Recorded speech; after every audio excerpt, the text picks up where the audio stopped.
గౌతమ్ గారు నమస్తే సార్. నమస్తే అండి శ్రీకాంత్ గారు. సార్ మాకంటూ శ్రీనివాసులు రెడ్డి ఈయన నాకు మాత్రం చాలా ఇంట్రెస్టింగ్ పొలిటీషియన్ సార్. ఎందుకంటే మన ఉమ్, ఆంధ్రప్రదేశ్ విభజన ఆంధ్రప్రదేశ్ అయినప్పటి నుంచి చూసుకున్నా సరే ఈయన ఏ పార్టీ గెలుస్తుంటే ఆ పార్టీలో ఉంటాడు. మనకి 2014 అప్పుడు తెలుగుదేశంలోకి వచ్చాడు. తర్వాత మళ్ళీ వైఎస్ఆర్సీపీలోకి వెళ్ళాడు. మళ్ళీ ఇప్పుడు అటా ఇటా అన్నట్టు ఉన్నారు. కాకపోతే ఏం చేశారంటే ఈయన ఈ రోజు మనం సోషల్ మీడియా మొత్తం చూసుకుంటా కూడా ఎక్కువ మాగొడ్డ శ్రీనివాసులు రెడ్డి మీద పోస్టులు ఉన్నాయన్నమాట. ఆయన అవును. వైఎస్ఆర్సీపీలో చాలా అప్సెట్ అయి ఉన్నారు. ఆయన ఉమ్, వైఎస్ఆర్సీపీలో ఏమీ అభివృద్ధి జరగలేదు, ప్రజలందరూ నన్ను తిట్టుకుంటున్నారు అనే బాధలో ఉన్నారు. అలాగే ఆయన వర్గం అంతా కూడా ఈయన తెలుగుదేశంలోకి వెళ్ళాలని చెప్పి ఫోర్స్ చేస్తుంది. ఈయన న్యూ ఇయర్ కొత్త సంవత్సరం వచ్చినప్పుడు నిర్ణయం తీసుకుంటారని చెప్పి కూడా ఆలోచిస్తున్నారని చెప్పి కూడా ఇలా రకరకాల విషయాలన్నీ కూడా ప్రచారం జరుగుతూ ఉన్నాయి అన్నమాట. అవును. ఇంకోటి వాళ్ళ అబ్బాయి అరెస్ట్ అయి ఉన్నారు. ఎప్పుడు లేని ఆయన ఎన్నో వ్యాపారాలు చేశారు. ఎప్పుడు వాళ్ళకి అంత అవమానం జరగలేదు. కానీ జగన్మోహన్ రెడ్డితో కలిసి వ్యాపారం చేయటం మొదలెట్టినాక జైలు ఉమ్, పాలయ్యారు. సో అలా కూడా అవమానపడుతున్నాడు అని చెప్పి ఇలా రకరకాలుగా పోస్టులు జరుగుతూ ఉన్నాయి. సో ఈ రోజు ఉమ్, సాయంత్రానికి ఏమైందంటే ఆయన వాటి మీద మళ్ళీ రివర్స్ గా కేసు పెట్టారనమాట. ఇవన్నీ ఉమ్, నేను అనలేదు, అసలు నాకు సంబంధం లేదు, నేను జగన్మోహన్ రెడ్డితో చాలా హ్యాపీగా ఉన్నాను, అసలు జగన్మోహన్ రెడ్డి మాకు దేవుడు. సో ఈ ఉమ్. పోస్టులు పెట్టిన వాళ్ళందరినీ అరెస్ట్ చేయండి అని చెప్పి ఒక లెటర్ పంపించారు. ఏంటి సార్ నిజంగా అంటే శ్రీనివాసులు రెడ్డి గారిని ఎలా చూడాలి? ఎందుకంటే వీళ్ళు చాలా పేరున్న కుటుంబం, ఆర్థికంగా బలం ఉన్న కుటుంబం, అలాగే రాజకీయంగా కూడా. సో ఆయనకి ఏ పార్టీలోకి వెళ్ళినా టికెట్లు వస్తూ ఉంటాయి. మరి ఎందుకు ఆయన అంత భయపడుతున్నాడు? నిజంగా ఆయన అన్హ్యాపీగా ఉన్నారన్నది అయితే మనం వింటానే ఉన్నాం, చూస్తానే ఉన్నాం కూడా. ఎందుకంటే కొడుకు అరెస్ట్ అయినప్పుడు ఏ తండ్రి కూడా హ్యాపీగా ఉండరు. అండ్ ఎంత అవును. పరపతి ఉన్నా కూడా ఆయన ఇంకా బయటికి తెచ్చుకోలేని పరిస్థితి కదా. సో ఆయన ఎన్ని వదిలేసి ఎందుకు ఈ సోషల్ మీడియా మీద వీళ్ళ మీద కేసులు పెట్టుకుంటా ఉన్నారు? ఆడలేక మధ్యలో ఓడన్నట్టు వాళ్ళని ఏం చేయలేక ఈ పోస్టులు పెట్టే వాళ్ళ మీద అన్నా కానీ ఏదన్నా చేద్దామని హ్మ్. ఏదో ఒకటి చేసి మేము ఇక్కడే ఉంటున్నాం అని గట్టిగా అరిచి చెబుతున్నట్టు. ఇప్పుడు ఎవరన్నా కేకేస్తాం అనుకోండి, పలకలేదు, గట్టిగా కేకేస్తాం. పలకలేదు, మళ్ళీ ఇంకా గట్టిగా కేకేస్తాం. అప్పుడు అతను తప్పకుండానైనా సరే తిరిగి ఆగాగు వస్తున్నానుండి అంటాడు చూడు. అలాంటి పరిస్థితి ఇప్పుడు వీళ్ళందరిది.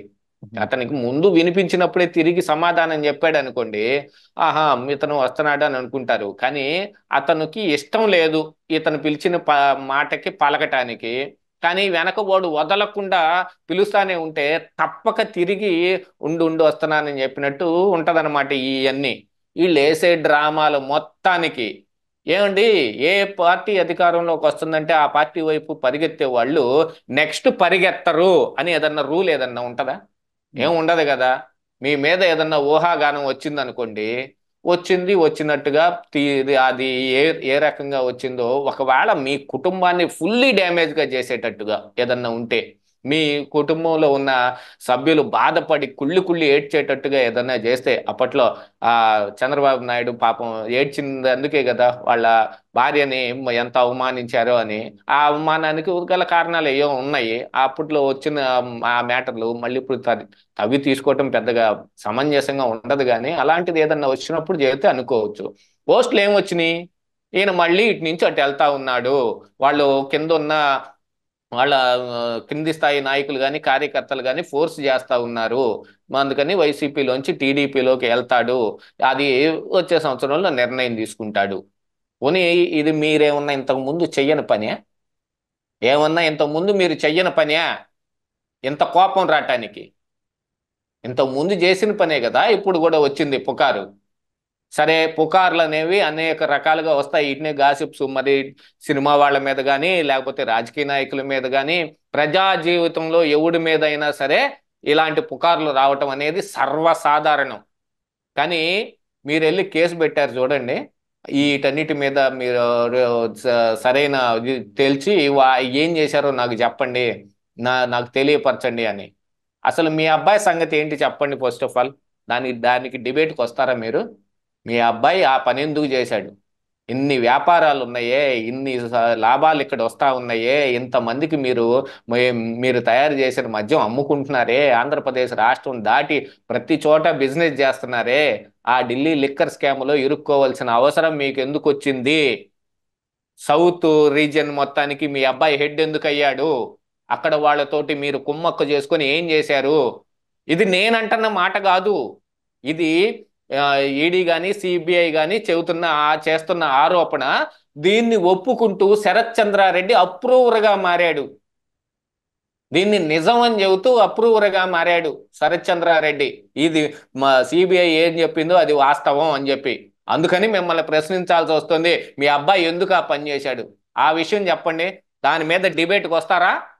మేము సిద్ధంగానే ఉన్నాం ప్రతి విషయం మాట్లాడటానికి. ఆ తర్వాత దీన్ని కూడా చర్చిద్దాం, మీ మీద సోషల్ మీడియాలో ఎందుకు వస్తున్నాయి ఆరోపణలు అని. మీరు నిజంగా లోపల ఆ పని చేస్తా ఉన్నారు కాబట్టి, ఆ విషయం బయటకు వస్తూ ఉంది కాబట్టి, అది జగన్మోహన్ రెడ్డికి తెలిస్తే మీకు ఇబ్బంది కాబట్టి, మీరు దాని మీద ఏదో కంటి తుడుపు చర్య తీసుకున్నట్టుగా పోయి ఒక కేసు పెట్టి రావటం. మీరు నిజంగానే ఆ పని చెయ్యకపోతే అది బయటకు వచ్చే అవకాశమే లేదు. నిప్పు లేనిది పొగ రాదు. ఇది ప్రపంచం ఎరిగిన సత్యం. అందరూ ఆ పని చేస్తా ఉన్నారు. మోపిదేవి వెంకటరమణ కూడా ఆ పని చేస్తా ఉన్నాడు.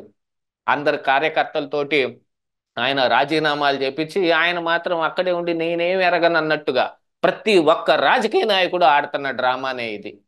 పార్టీ మారదాం అనుకోగానే లాస్ట్ 2019 ఎలక్షన్స్ లో కూడా ఇక రేపు ఎల్లుండో బీఫామ్లు వస్తాయన్న దాకా వాళ్ళకి ఇండస్ట్రియల్ ఇన్సెంటివ్స్ ఆపిపెట్టున్నారు కొంతమందికి. ఇండస్ట్రియలిస్ట్ అందరికీను, పార్టీలో చేర్చుకున్న వాళ్ళందరికీను. వాళ్ళు ఏం చేశారు, industrial incentives Chandrababu Naidu release చేసే దాకా ఉండి అర్ధరాత్రి గోడ దూకి వెళ్ళిపోయారు. మీరు ఇలా చేస్తున్నారు కాబట్టి మీ మీదే ఈ పుకార్లు వస్తున్నాయి. మీరు ఇంతకు ముందు చేసిన పన్నే మళ్ళీ ఊహిస్తా ఉన్నారు, ఈసారి కూడా ఇదే చేస్తారు వీళ్ళు అని. ఊహించటం ఏం పెద్ద కష్టము కాదు, అది మీరు చెయ్యని పని ఏం కాదు. నిప్పు లేనిది ఏ రోజు పొగ రాదండి. మీరు ఆ విషయం గుర్తుపెట్టుకోవాలి. మీ మనసులో ఆ ఆలోచన వచ్చింది అని అంటే మీ కనీసం మీ పక్కనున్న మీ అనుంగు మిత్రుడితోటైనా దాన్ని పంచుకుంటారు. ఆయన వెళ్ళి వాళ్ళ భార్యతో చెప్పొచ్చు, వాళ్ళ భార్య ఆ పక్కింటి ఆవిడతోటి పప్పు ఉప్పు పంచుకునే సమయంలో చెప్పొచ్చు. ఆ విషయం విన్న వాళ్ళ భర్త ఏదన్నా వాళ్ళ ఫ్రెండ్ జర్నలిస్ట్కి చెప్పొచ్చు, ఆ విషయం బయటకు రావచ్చు. ఈ విషయం కోసమని సోఫాలు చాటును దాక్కోవాల్సిన పని లేదు, మీరు బాత్రూముల్లో దూరి వినాల్సిన పని లేదు. మీరు ఏం చేస్తారో బయటకు ఇలాగే తెలిసిపోద్ది. చాలా చిన్న విషయం. అంటే మీరు నిజంగానే మారాలి అని అనుకుంటున్నారు కాబట్టి మీకు భయం వేసింది, అయ్యో అలాగే జగన్మోహన్ రెడ్డికి తెలిస్తే ఏం చేస్తాడోనని. అలాగే అది సార్. నేను అనలేదండి ఈ మాట అని చెప్పి చెప్పటం కోసం ఇప్పుడు వెళ్ళి కేసు పెడతాడనమాట. అలాగే సార్, ఇలా కేసు పెట్టాలనుకుంటే మరి ఇవన్నీ జరిగి ముందే ఏబిఎన్ రాధాకృష్ణ జెండా పీకేస్తుంది ఆ, ఆ, ప్రజారాజ్యం అని చెప్పి పేపర్ ఐటమ్ వేశారు. తర్వాత అది నిజమైంది. ఆ రోజు అవును. వాళ్ళంతా వెళ్ళి కూడా ఆంధ్రజ్యోతి మీద దాడి చేశారు. అలాగే అవును. షర్మిల తెలంగాణలో పార్టీ పెడుతుందని కూడా ఏబిఎన్ రాధాకృష్ణ చెప్పారు ముందలే. అవును. అప్పుడు కూడా వీళ్ళంతా ఖండించారు, తర్వాత అది పార్టీ పెట్టారు. అలాగే కవిత గారు లిక్కర్ కేసులో ఇరుక్కున్నారని చెప్పి కూడా ఫస్ట్ రాధాకృష్ణ చెప్పారు. వాళ్ళంతా నానా అవును. యాగి చేశారు, తర్వాత నిజమైంది. వీళ్ళు ఇప్పుడంతా యాగి చేస్తారు కదా. ఇప్పుడు శ్రీనివాస్ రెడ్డి గారు కూడా కొంతమంది సోషల్ మీడియా వాళ్ళ మీద కేసులు పెట్టారు. మరి నిజంగా రేపు పొద్దున కనుక ఈయన వెళ్ళి పార్టీలో జరిగితే వీళ్ళందరూ రివర్స్ లో కేసులు పెట్టాలి ఈయన మీద. పార్టీలు ఇప్పుడు ఆయన పార్టీ మారాడు అనుకోండి, ఉం. ఆయన మీద రివర్స్ కేసు పెట్టాలి. అదే. అందరు కలిసి పార్టీ ఆయన మీద రివర్స్ కేసు పెట్టాలి. మా మీద ఎందుకు కేసు పెట్టావు నువ్వు, ఉం. మేమే ఆ మాట చెప్పింది అని మా మీద ఎందుకు కేసు పెట్టావు అని ఆయన చెప్పాలి. అసలు ఇప్పుడు కాదండి, ఈయన 2019 అప్పుడు ఆ పార్టీలోంచి ఈ పార్టీలోకి పెట్టినప్పుడే పెట్టాలి ఉం. ఆయన మీద. ఆ, ఆయన సొంత విషయమే కావచ్చు పార్టీ మారటం అనేది, కానీ అది ఎవరి మీద ఆధారపడి ఉంది, కింద ఉన్న ప్రజలు ఓటర్ల మీదే కదా ఆధారపడి ఉంది. ఆ ఉం. ఓటర్ల కోసం అని చెప్పి నేను మారుతున్నాను అని నువ్వు స్టేట్మెంట్ ఇస్తే, మాకు చెప్పి మారావా, మమ్మల్ని అడిగి మారావా అని కింద ఉన్న ఓటర్లు పెట్టొద్దండి. ఈ ఉం. ఓటర్ల కోసమే నా ప్రజల కోసమే నేను మారుతున్నానని. ఏంటి ప్రజల కోసం నువ్వు మారేది? ఉం. ఏంటయ్యా నువ్వు బాగా ప్రజల కోసం మారేది? ప్రజల కోసం నువ్వేమన్నా చేయదలుచుకుంటే నువ్వు సొంతగా చెయ్యి. అధికారంలో ఉండి నువ్వు నువ్వు ఒక ఎంపీ సీటు సాధించినంత మాత్రాన ఏం ప్రజలకు ఏమన్నా ఒరిగిపోతుంది అనుకుంటున్నావా ఏంటి?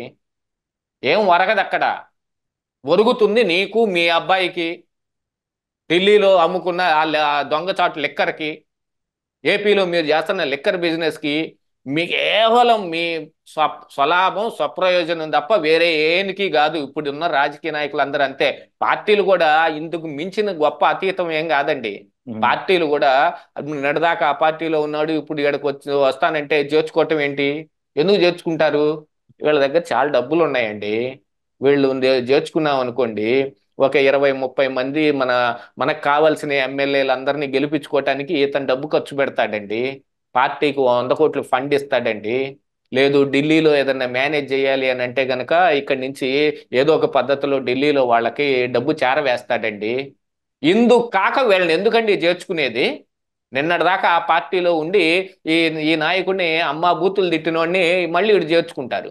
ఇటు నుంచి అటు పోతున్నాం అనగానే మళ్ళీ అటు చేర్చుకుంటారు. ఎంతమంది లేరండి ఇలాగా? ఈ పార్టీలు కూడా సిగ్గు లేకుండా పోయినాయి.